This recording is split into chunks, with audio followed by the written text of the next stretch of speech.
Night வந்து எங்கள் அப்பா வந்து பால் கறக்க போகுது மாட்டுக்கு ஹாய் போடு மாட்டுக்கு. அவன் சவுண்டு கூப்பிடுற சவுண்டு யாருக்குமே கேட்காது.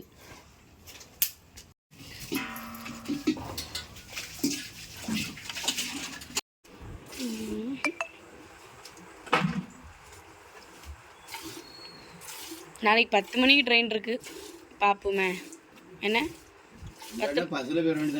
எப்பா பஸ்லலாம் நான் வர்றேன், நீ போ. எங்கள் மாமா வீட்டுக்கு கிளம்பிட்டோம். இவளை கொண்டு விட்டு வர்றதுக்கு. இவனும் ஆளுதான் பெரிய மனுஷன். எங்கள் மாமா வீட்டுக்கு போகணுன்ட்டு அப்படியே கிளம்பியாச்சு.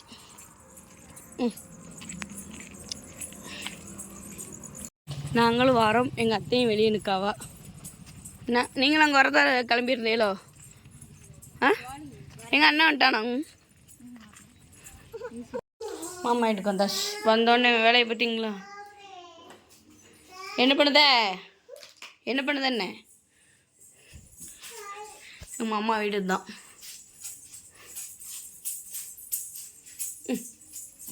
ஃபேஸே தெரிய மாட்டேங்க. என்ன மைனி தண்ணியா நீ உங்கள் கையை பிடிக்கணும். மைனி தண்ணியா நீ என்ன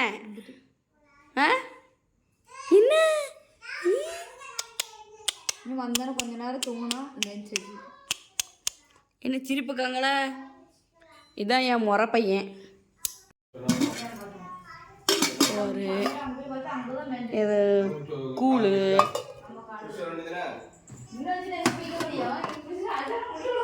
அவரைக்காய் கூட்டு, வெண்டைக்காய் புளிக்குழம்பு, இது அப்பளம் பொரிக்கிற எண்ணெய், அவ்வளோதான்.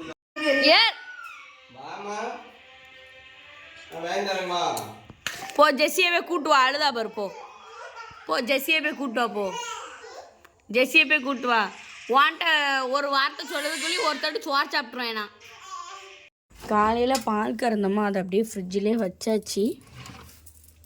இருக்கலாம். இதை அப்படியே போயிட்டு நம்ம அடுப்பில் போயிட்டு காய வைக்க முடியும். நான் கழுத்தில் போட்டிருக்கோம்ல, அந்த செயின் வந்து என் தம்பி வாங்கிட்டு வந்த செயின். நல்லா இருக்கா? வெள்ளி. நம்ம பால் போய் கப்போம்.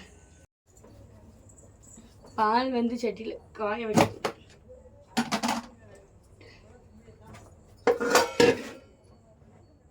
யார் சட்டியோ தெரியல.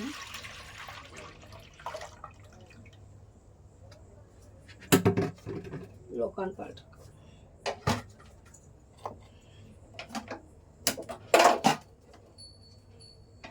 ஐயோ சட்டி ஓட்ட.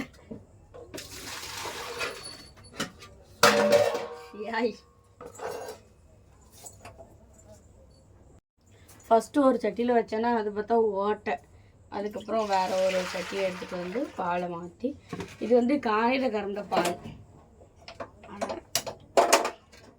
எங்கள் அம்மா பாதி வந்து உர ஊற்றி வைக்கும், பாதி வந்து நாங்கள் காப்பி போட. பால் காய்ச்சிட்ருக்கான். அதட்டி என்னை தேட்டு பேசுமேன்னு தான் பேசுகிறேன்.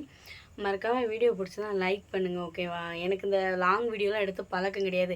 ஷார்ட்ஸ் வீடியோவுக்கு அந்தாக்கில் வியூவர்ஸ் கடந்து பிச்சுக்கிட்டு போவோம். இது வந்து நம்ம சும்மா ஒரு என்டர்டெயின்மெண்ட்டுக்கு தானே போடுது. சரி பால் காய்க்க தட்டி என்னை தேட உட்காந்து பேசுமே. நான் இப்போ பால் ஊற்ற வேறு போகணும். இந்த பால் கேன் அந்த இருக்கா திடீர்னு பால்காரங்க வந்துட்டாங்கன்னு வச்சுக்கோங்களேன், டக்குன்னு ஃபோன் வச்சுட்டு ஓட்டத்தை பிடித்தாங்க. நான் எங்கள் திருநெல்வேலியில் மழை பெய்யுது, உங்கள் ஊரில் மழை பெய்யுதா என்னன்னு சொல்லுங்கள். இந்த செயின் நல்லா இருக்கலாம். ஏன்னா நேற்று கொலுசு எடுக்க போச்சுல, இதே மாதிரி கோல்டில் பார்த்தேன் தக்கத்தில். எப்படி அது ஒரு பவுன் இருக்குன்னு நினைக்கிறேன். இதை விட கொஞ்சம் நீளமாக இருந்துச்சு.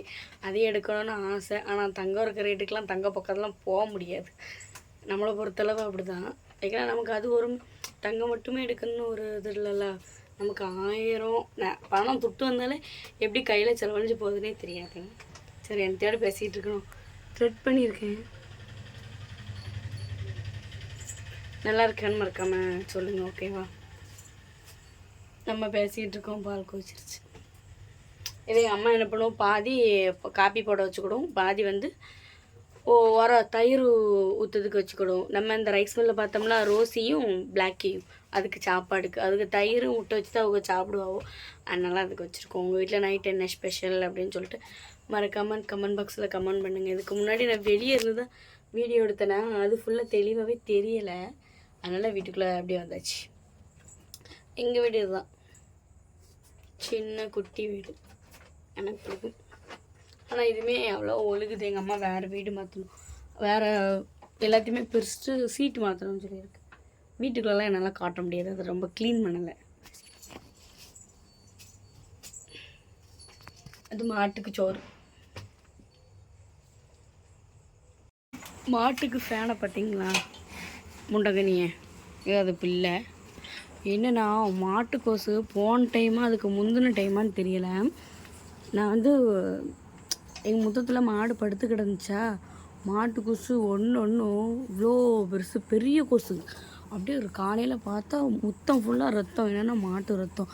அதுதான் வீட்டுக்குள்ளே ஃபேன் போட்டிருந்தோமா பேர்னே, மழை காலம் வேறையா, கொசு ரொம்ப கடிக்கும் அப்படின்னு சொல்லிட்டு ஃபேனை தூக்கி போட்டாச்சு. அதுவும் ஐயோ பாவம்ல, அதுக்கு சொல்லவா தெரியும் எனக்கு கொசு கடிக்கின்ட்டு. அதனால் ஃபேனை தூக்கி மாட்டுத்தொழுவத்தில் போட்டாச்சு. இதுதான் எங்கள் மாட்டுத்தொழுவம். காலையில் விடியறதுக்குள்ளேயும் ஒரு செம சாணி போட்டு வச்சிரும். எங்கள் அம்மாவுக்கு தான் ஆனால் ரொம்ப வேலை. காலையில் எழுந்திரிச்ச உடனே சாணி அள்ளுறது, சமையல் பண்ணுறது, அப்புறம் மாட்டுக்கு தண்ணி வைக்கிறது, ரிட்டன் மாட்டை கொண்டு பற்றி கொண்டு ரைஸ் மில்லில் போய் கட்டிட்டு வர்றது. இல்லாட்டா பெரும்பாலும் அவுத்து விட மாட்டோம் நாங்கள். இப்போ கட்டிக்கு அவுத்து விட்டோன்னு வச்சுக்கோங்களேன், யார் மாடு எங்கே போய் என்ன தின்னாலும் கடைசியில் உங்கள் மாடு தான் வந்து தின்னுச்சு அப்படின்ட்டு அநியாயமாக பழி சொல்லிடுதாவா. அது உண்மையாக போயேன்னு கடவுளுக்கு மட்டும்தான் தெரியும். மணி போட்டிருந்தாலே எங்கள் மாடு தான். நாங்கள் ஒரு மாடு மட்டும்தான் மணி போட்டு விடணும், எங்களுக்கு ஒரு எண்ணமே. அது என்னன்னே தெரியலை. சூப்பராக இருக்கா, சூப்பராக இருக்கா? ஆ சொல்லு, சாப்பிட்டே சொல்லு, அப்பா வா சொல்லு. ஆச்சங்க போயிருக்கு, ஆச்சங்க அங்கேயா? நாங்கள் 2 பேரும் தான் ஒத்தையில் இருக்கோமா, அதான் என்ன பண்ணேன்னு தெரியாமல் உட்காந்து அவன்கிட்ட பேசிக்கிட்டு இருக்கேன். நைட்டு வந்து பரோட்டா தான், சூப்பராக பரோட்டா சாப்பிட்டாச்சு, நல்லா இருந்துச்சு.